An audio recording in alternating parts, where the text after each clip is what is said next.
വയനാട്ടിൽ രേഖകളില്ലാതെ കൊണ്ടുവന്ന പണം പിടിച്ചെടുത്തു. തോൽപ്പെട്ടിയിൽ KSRTC ബസ്സിലെ യാത്രക്കാരനിൽ നിന്ന് 86 ലക്ഷം രൂപയാണ് എക്സൈസ് പിടികൂടിയത്.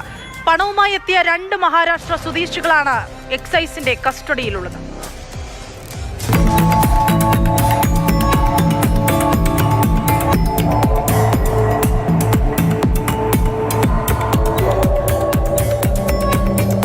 തോൽപ്പെട്ടി എക്സൈസ് ചെക്ക് പോസ്റ്റിൽ നടത്തിയ വാഹന പരിശോധനയിലാണ് പണം കണ്ടെത്തിയത്.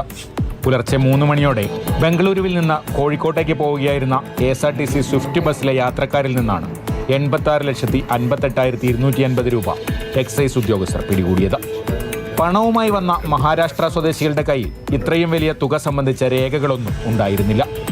സംഗ്ലി സ്വദേശികളായ സാൻഗേത് തുക്കാറാം നിഗം, ഉമേഷ് പട്ടേൽ എന്നിവരാണ് പണവുമായി എത്തിയത്.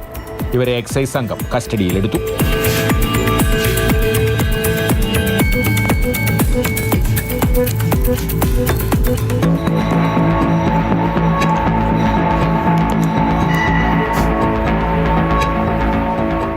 Mananthavady excise circle inspector S. ബൈജുവിന്റെ നേതൃത്വത്തിലുള്ള സംഘവും തോൽപ്പെട്ടി എക്സൈസ് ചെക്ക് പോസ്റ്റിലെ പ്രിവന്റീവ് ഓഫീസർ K. ജോണിയുടെ നേതൃത്വത്തിലുള്ള സംഘവും ചേർന്നാണ് വാഹന പരിശോധന നടത്തിയത്. പിടികൂടിയ തുക തുടർ നടപടികൾക്കായി ആദായനികുതി വകുപ്പിന് കൈമാറും. ഒരാഴ്ച മുൻപ് മീനങ്ങാടിയിൽ വെച്ച് രേഖകളില്ലാതെ കടത്തുകയായിരുന്ന 1,36 ലക്ഷം രൂപ എക്സൈസ് പിടികൂടിയിരുന്നു.